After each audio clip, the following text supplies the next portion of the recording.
Hi, and welcome to the Unashamedly Human podcast, a podcast created to help you get out of your head and into your life. That is, if you want to have more fun, freedom, happiness, peace of mind, and success whilst squeezing the juice out of every area of your life.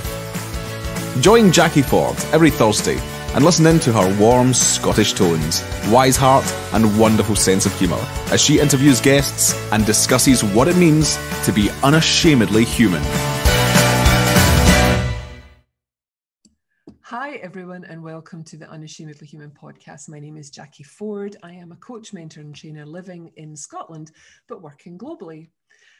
Today I have three guests. I'm just getting a wee bit greedy. You know, sometimes there's one, sometimes there's two, but today I thought, oh hell, I'm going to have three. And the reason that I decided to have these three gorgeous women with me was because I saw something they were advertising on Facebook, a meeting for women to go to find out and become more confident in their relationships, to find out more about relationships and their ability to have better relationships.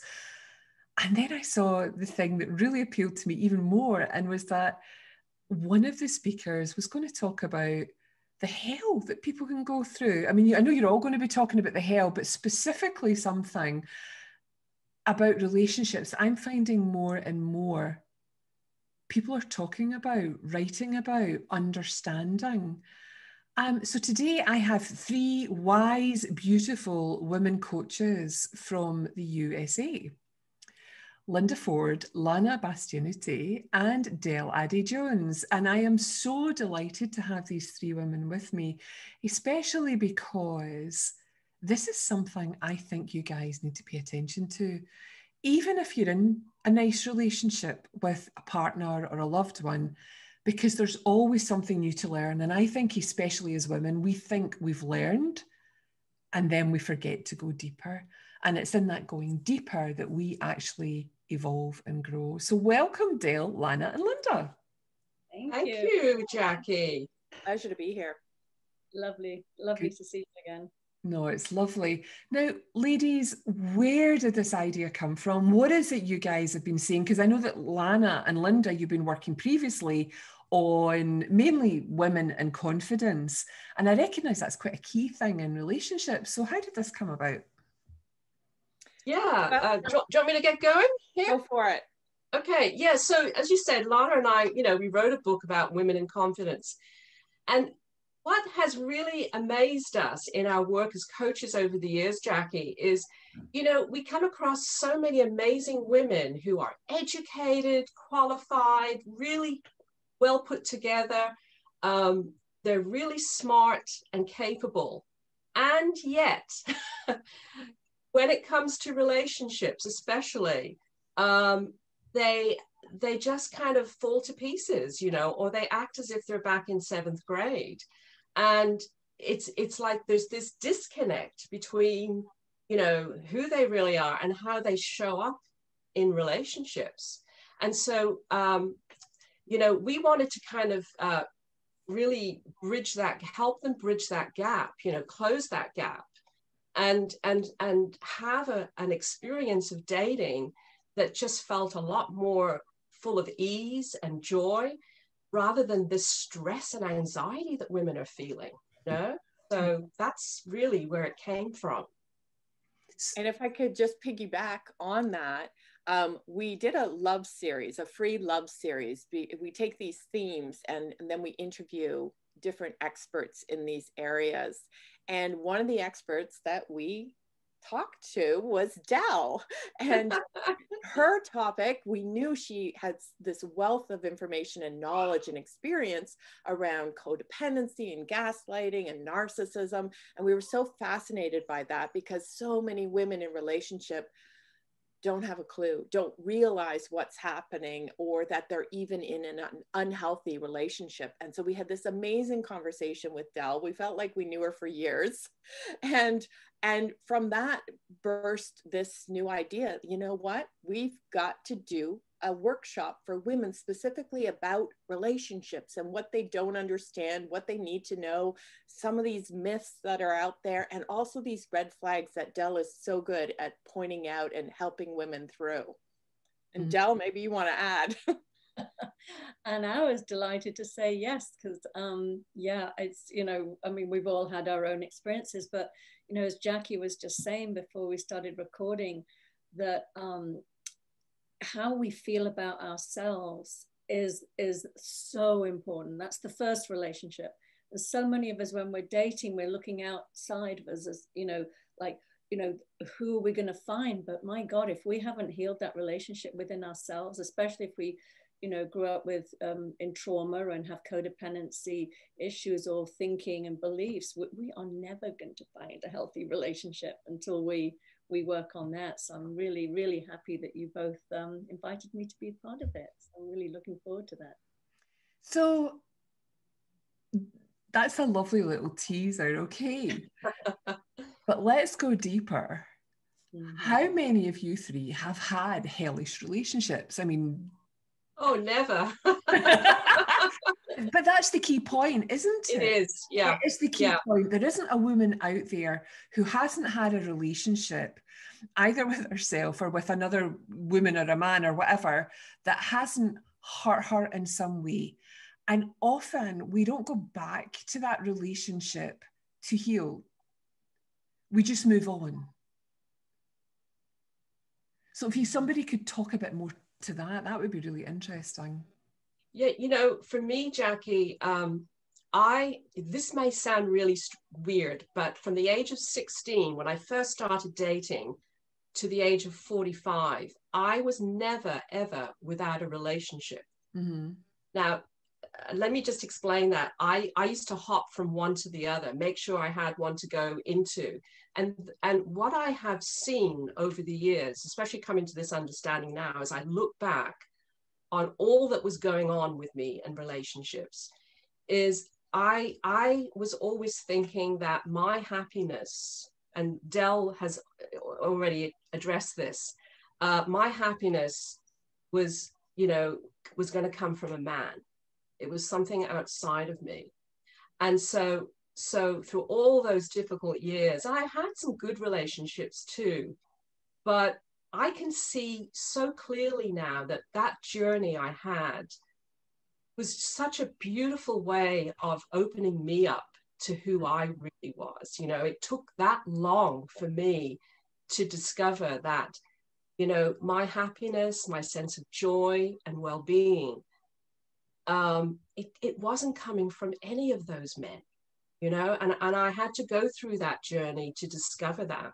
And it's a beautiful thing, you know, so it's not like I look back and have regrets about what I went through. But it really has been the catalyst, I would say, for me coming to really know my value, my worth as a human.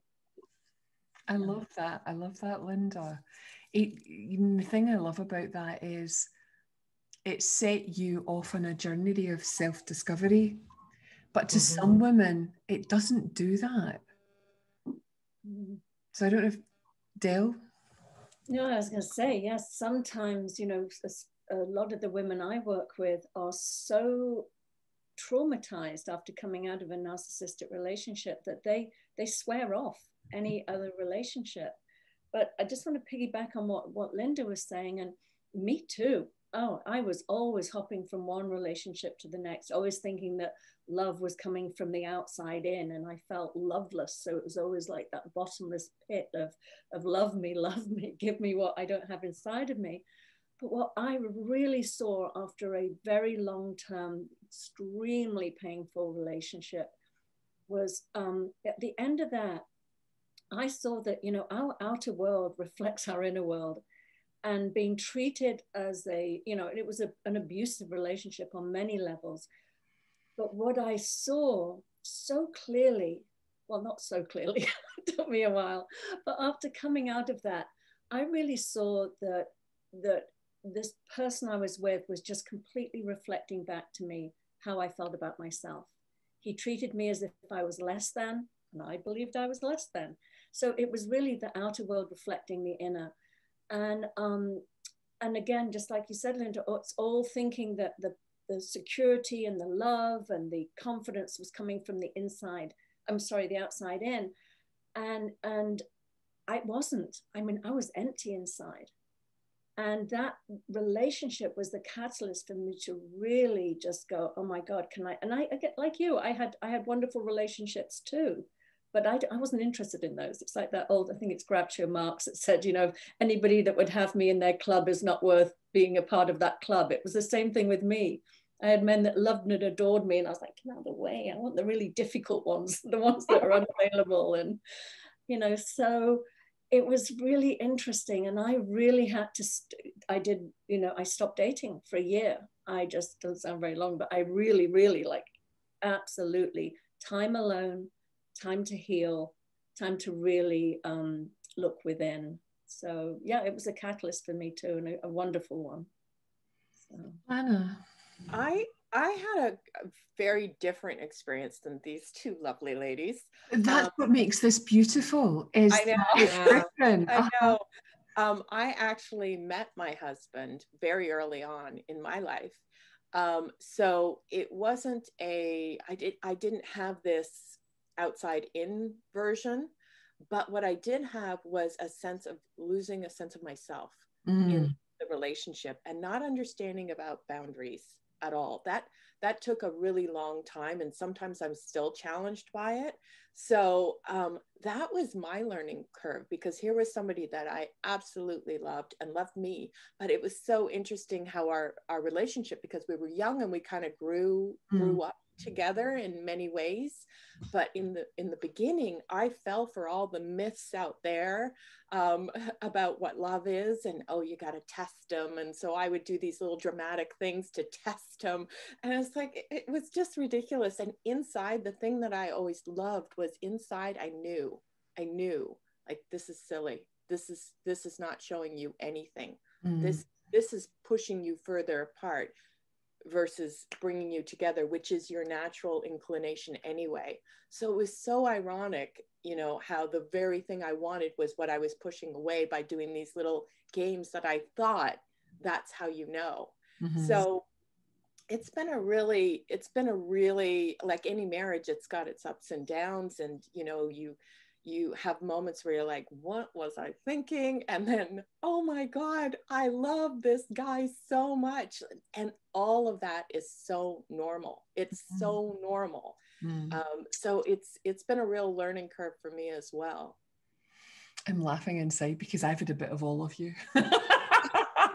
And that's why I loved what you were bringing to the table. I just thought it's so relatable, incredibly relatable. And the women so far that you've had on these little, you know, like taster courses that you've done, what are you finding? Is there a theme? Is there a theme that keeps emerging, or themes?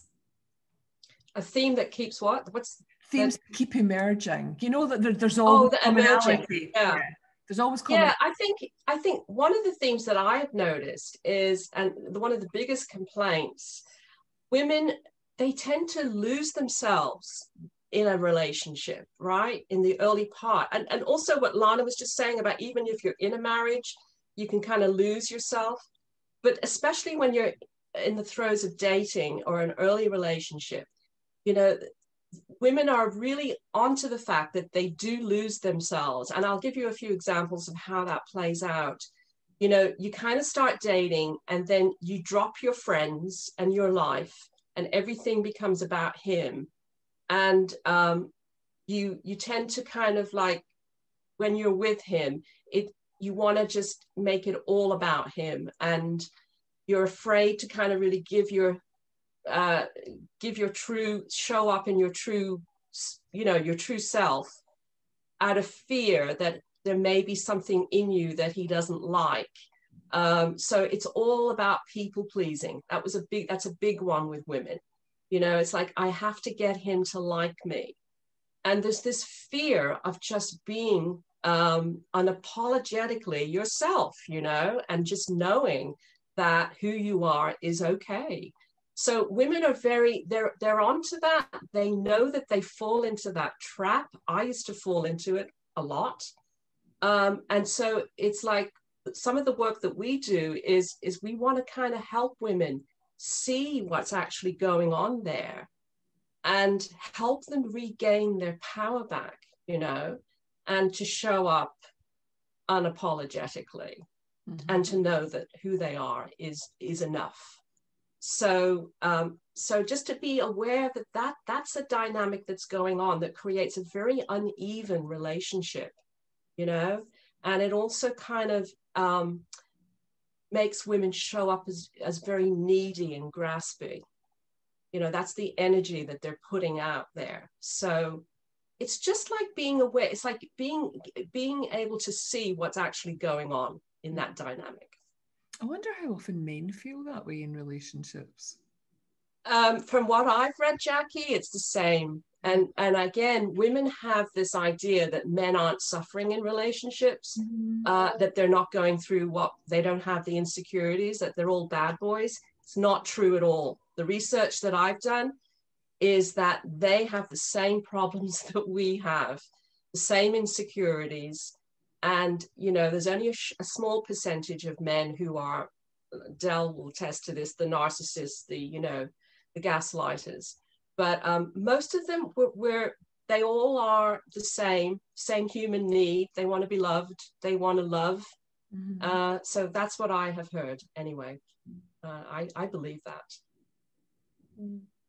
Yeah, and just, yeah, I mean, and when we talk about narcissism and codependency, it's not just men by any means. It can be women too, especially in today's society.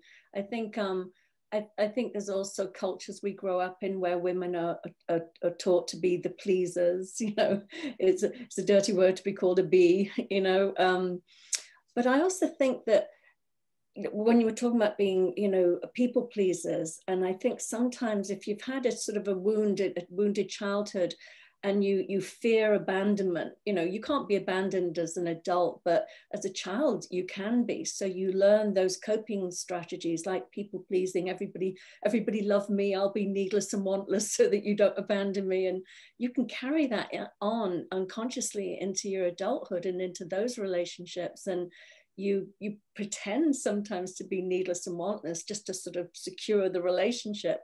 But if you're going to show up like that, you're going to attract somebody that likes to take, you know, so you've got an overgiver and then you've got somebody that loves to receive, and it gets to be those one-way relationships. So I love what you're saying, Linda. It's so important to show up authentically real. I have needs and wants like anybody else. And, you know, this is who I am. You either like me or not. But sometimes we grow up believing that we can control everybody around us and we can make everybody like us. And then we feel good about that. And it's such a waste of time and energy.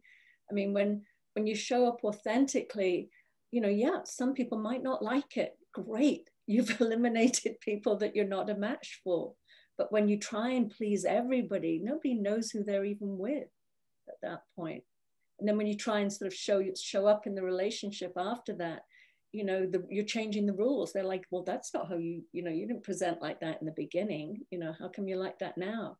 So it's really important to show up authentically who we are, warts and all. So can I just add to that, Jackie? Because I love what Del's saying here, because this is how women overcomplicate, and men overcomplicate relationships, is that they think they have to do all kinds of maneuvers, say, you know, be a certain way, talk a certain way to get him to love them. And it's actually the opposite. It's like, if you just take all that away and you just be yourself and show up as yourself, it's actually the secret sauce for attracting the right partner. Because like Del says, when you get really clear about who you are, what your needs are, what your core values are, who you really want to hang out with in life, then that road to finding that person becomes so much faster, swifter. I mean, I spent years just kind of circumambulating, and it was like I wanted to go to New York, but I took the wrong route to it, you know? I took the long way. So if women just kind of settle into who they are and appreciate themselves and just stick by, be their own best friends, and you know, just get clarity about that, then that's the most circuitous route to finding a great relationship. Lana, very uncomplicated. no, yeah, Lana, I keep hearing, my love, women think they have to be a certain way. Women think this is the way to go. Women think that this is the man for them. Tell me about that, because this word think keeps coming up. Yeah, there's a lot of thinking, isn't there? And I mean, that's how we experience everything. We all know that through our thinking. But sort of touching on what both Linda and Del have said, is the secret sauce is definitely being yourself, grounded in who you really are, knowing that in your bones. And a lot of people, there's resistance to that, in that they don't understand that. It's like, well, how do I know who I am? Like, what do you mean, be myself, be authentic? I don't even know what that means. Essentially, one way of seeing that is, are you present? Are you present in the moment? Or are you in your head thinking, oh, right, okay, my arm has to be here. This is my best side. I need to do this. Oh, what's he doing? Okay, I need to compensate for that. Oh, he doesn't like that. Oh, I know what I'll do. I'll do that. Like, that's somebody that's in their head. They're not present. They're not grounded and showing up as is. And so that other person is responding to a completely, to all this insecure thinking. And it's no wonder then there's this like, who are you? Like, I don't, this is not the same person I met, 2 months ago. You're all everywhere else, but here with me now. And the other thing with presence is, you're either in your thinking, oh, what can I do to please them? Or you're in your memories of, oh, remember my ex-boyfriend, he didn't like it. He said that I should never do this. So now I've got to make sure I never do this with this person, or this is how it's a mess. It's an absolute mess. So it's being aware of, where are you? Where are you? Are you actually in the relationship? Are you in your body? Are you grounded? Or are you just off in thinking? And it's so obvious, isn't it? When you reflect now where you all are now in your relationships, and looking back on when you were dating years ago or with the wrong person, etc., you can see that now. As they say, hindsight's always 2020, and you've all gone on this depth of exploration to evolve and grow and find out, more about yourself and how you work. Boundaries keeps coming up to me. Boundaries. Somebody talk to me about boundaries, because that's what I have found has been the single biggest thing for me, is knowing what my human preferences are. And it's not a fixed thing, it's in the moment. I'll tolerate this, I won't tolerate that, but it's not completely fixed. But it's made my relationships healthier, both with men, women, and my children. So I would imagine one of you would want to talk about that. Okay, boundaries is a big thing. I'll start it off in terms of what I've seen. So, oh my gosh, I didn't have boundaries for a long time. I didn't know there were boundaries. I didn't exactly have great role models in this regard, so I didn't understand about that. And also, I didn't want anybody upset with me. So I just was give. What was interesting though was I did have a point at which, no, not crossing that. But what would happen is, because I didn't understand boundaries, I would become resentful. I would then like, I'd have a whole story and then resentful. And I would be carrying around this resentment that the other person wasn't even aware of, because she'd never had a problem before. Like, what's the issue? Yeah. And so it creates this big, massive complication where I'm having one relationship with this person and they're having a completely different relationship. And so it took me a long time to understand what boundaries are, what it means to me. And it isn't, a lot of people think it's about controlling that person, that other person, and it's not. It's, okay, you be you. You do that. But when that happens, that's a boundary for me. And I'm going to do this then. Like, I'm going to leave. Like, when that's not okay. That's a boundary. I'm out. I'm going in the other room, or I'm not participating in whatever you're suggesting. So, you know, it's really clear that it isn't manipulation, it isn't control. It's just being really clear of what's okay for you, as Jackie, as you're saying, like in that moment, that can change. Yeah.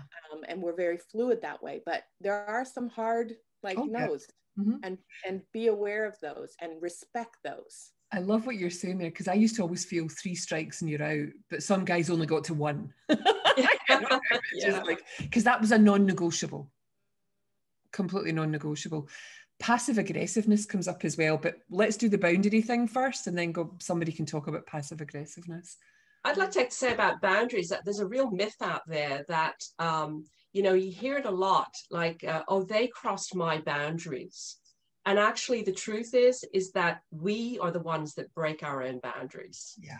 We're the ones that are doing that, you know, and if you can really begin to see that where, you know, it's just because if somebody crosses your boundary, it's just that you haven't been strong enough to hold it up yourself. And so it's really good to see what's going on, you know, the real truth of what's going on. So that's what I had to really look at. It takes courage to look at these things, to look at yourself and see where you're not showing up and where you're not being authentic with yourself, you know, which is why, you know, I always, when I'm coaching women, it's like one of the things that I try and establish is that we have to try and be our own best friend.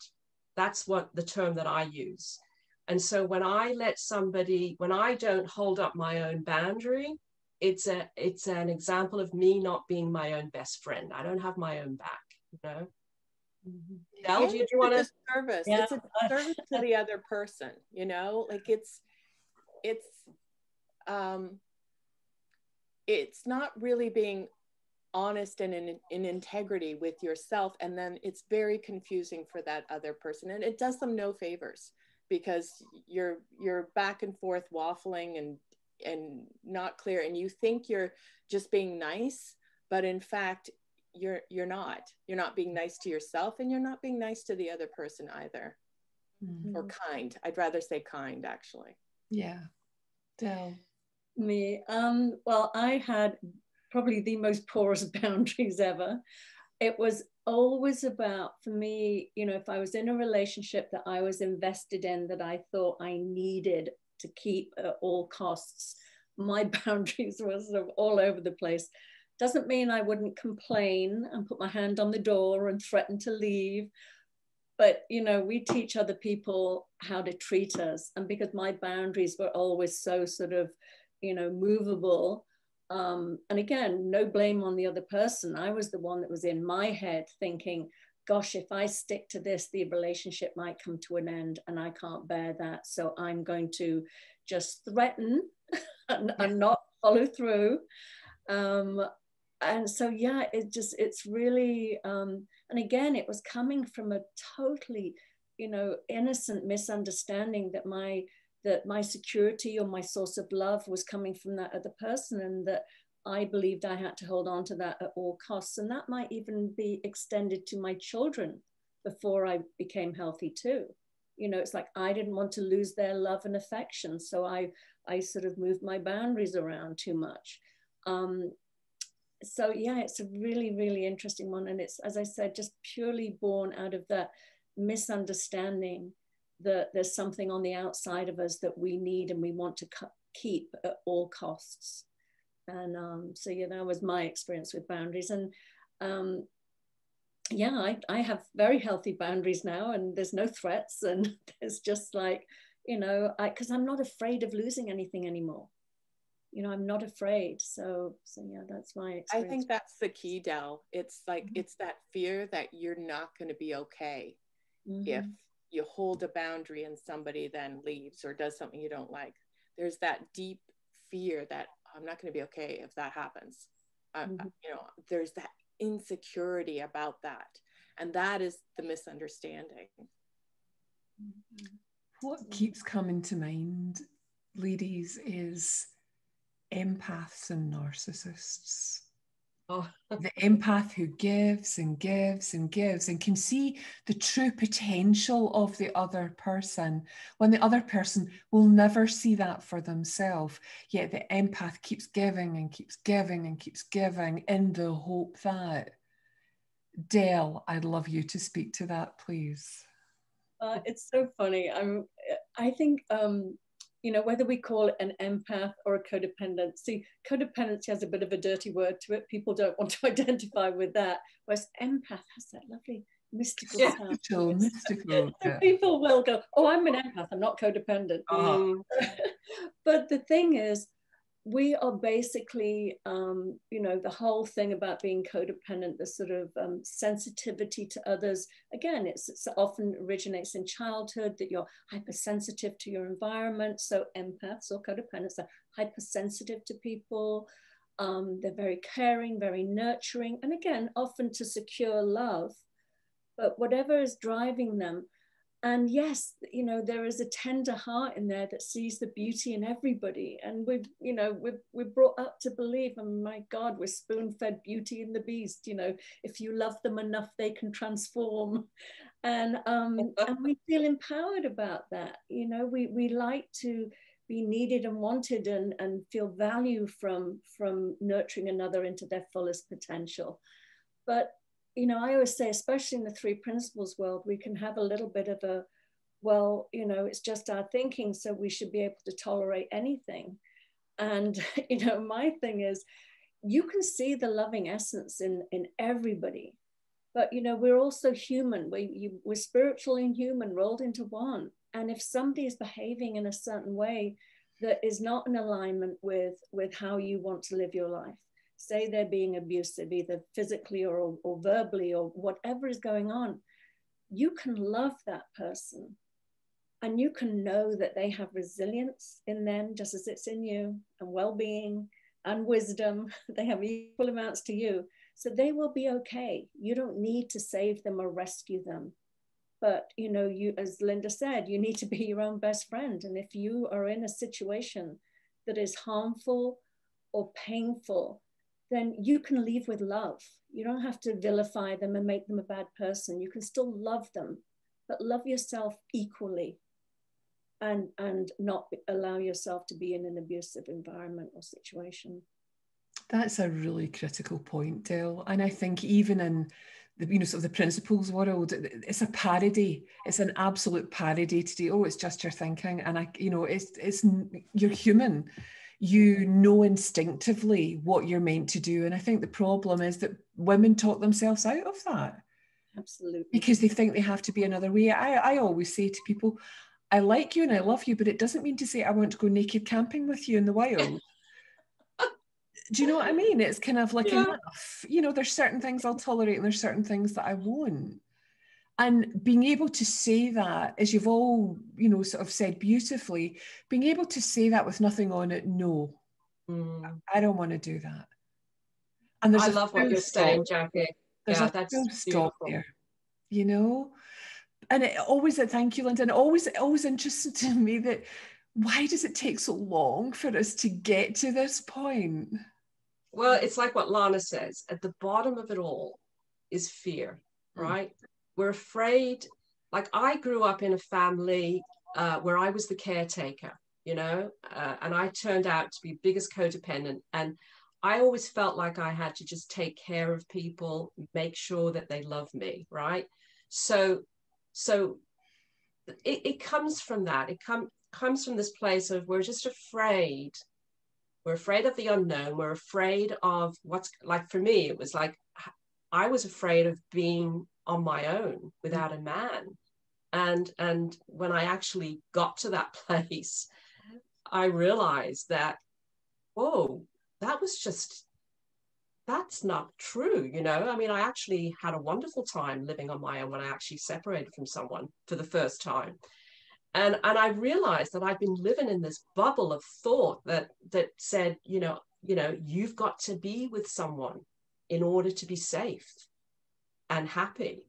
And I realized that it wasn't true. All those years, you know, that just fell away. And I think I love what you were saying there, Jackie, about just having the power to say to someone, like one of the most empowering things I ever said to a guy was, look, I love you, but I don't want to live with you anymore. And I thought that there was a time where I thought if I said something like that, the whole earth would fall off its hinge, you know, off its axis. And I thought that would have been like a devastating thing. But when I actually said it at that time in my life, it just was the most powerful thing I had said to myself. And what it did is that it kind of ushered in this whole other life that was just waiting for me to step into. You know, there were doors opening for me that I never even knew were there to this freer life. And so, like Lana says again, it's just the bottom is we're just afraid. And it's all because we're thinking in a certain way about someone or a situation. So. Yeah. I think I was the opposite. I was very emotionally avoidant. You know, if I got too close to someone, nope. And I would run because, you know, I don't want to have to deal with things. This is just rubbish. It's like, next. Yeah, interesting. You know? And it took me until I met my husband, till, you know, I didn't have those thoughts about whatever, because the energy between us was just so right. It was an unspoken thing. It was a spiritual thing. It was, you know, there was no game playing. There was no noise. There was nothing. It was just like, but I can only see that in hindsight. That's why you call him what, Mr. Lovely? You're Mr. Lovely? Yeah, Mr. Lovely. But he, you know, again, he wouldn't have been the kind of guy I would have went for in my 20s, you know, at all.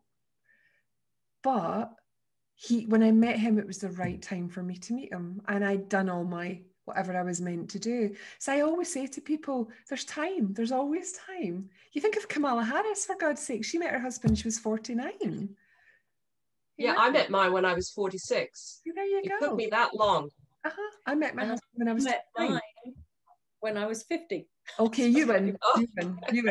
You win. But this is what, you know, what I'm sort of pointing to is that we all have these stories about how we're meant to be in relationship, how we avoid pain in relationship, how we run towards pain in our relationships. So again, this is why I love what you guys are doing, because you're opening up that huge can of worms and saying to women, we're going to talk about relationship. And when you're in that discussion, I mean, I can only just imagine the kind of things that you guys are going to talk to that will be so healing for your audience. So I love what you're doing. So can you tell me a bit more about the event and tell our listeners a bit more about the event, when it's happening, blah, blah, blah. Do we have the dates in front of us, Lana? It's 9, 10, and 11. December 9th and 11th, which is a Wednesday, Thursday, Friday, I believe. Just going to throw on my glasses to make sure. Yeah, and it's 90-minute workshops for 3 days in a row, and then we're giving a bonus Q&A day on the following Monday, where people can ask any outstanding questions they may have, or maybe get a little bit of coaching around some issue. We're kind of leaving it open for them to make do with it what they'd like. I just want to verify. Yeah, I believe 9, 10, and 11. And if they can't join live, it's all recorded, so they can, you know, they can sign up for it anyway and just listen on their own. So yeah, we cover all of it. We cover all that, you know, getting to the bottom of your self-worth. Dell is going to do a whole section on how to really notice the red flags that you should in partners, right? And then we've got a wonderful whole unit on how to make friends. And this is something that a lot of women might find a little bit hard to understand, how to make friends with rejection, because it's a whole new take on how to really see what's going on with rejection. So yeah, we've got a lot of good stuff to share. Yeah, it sounds brilliant. Del, were you going to say something there? No, just, well, it was carrying on to something you said earlier. It was, you know, often people think that, you know, they're available for a relationship and they're ready for intimacy. And the reality is, if you're after unavailable men, then you might want to stop and look and think if you're available. But that was it exactly. I thought the men were unavailable emotionally, but it was me. Yes, it's a big one. I would choose men that were married. I would choose men, you know, that I didn't really want to be with, you know, because it was me. It wasn't them. It was me. And it's always, yeah, it always points, the arrow points back. Yes. You know, and that's the kicker. And being able to see that with humor and love, instead of judgment and anger is I imagine another one of these directions that you're going to take the women in. So I will put all the details in the podcast with the link for you all if anybody's interested, which I'm sure you will be, to attend this. I think it's $99 for the 3 sessions. Is that right? $79 early bird special. Early bird. Wow. And the early bird finishes December 30th or November 30th. Linda, we should have these dates, guys. We'll have the links below. Look at the links below. These women are so unattached to the outcome. I know. Lovely. But it's a Wednesday, Thursday, Friday, December 9th, 10th, and 11th at 3 p.m. Eastern time. Original price $99, but early bird special is $79. Let me see. It ends December 1st, the early bird special. Fantastic. Thanks, Lana. And even if you can't make it, you can access the recordings afterwards, which is just perfect. Yeah. Thank you, Dale, Lana, and Linda, for coming on to the Unashamedly Human podcast. It's been a delight to see you all. I didn't think we'd manage to get the 4 of us on a call and not have chaos. I'm very impressed. I am so impressed. Next time I'm going to buy 5. Thank you, Jackie, for this. Oh, you're Thank you, Jackie. We love hanging out with you. No, I love hanging out with you guys too. But you know what I really, really love is seeing women who've evolved and grown, sharing what they know to be true with other women, because God knows we all need someone to point us in a direction when we're lost. So I absolutely commend all of you for putting this together and just doing it. You know, just getting out there and doing it. And I wish you every success. Oh, thank you, Jackie. Thank you so much. Thank you.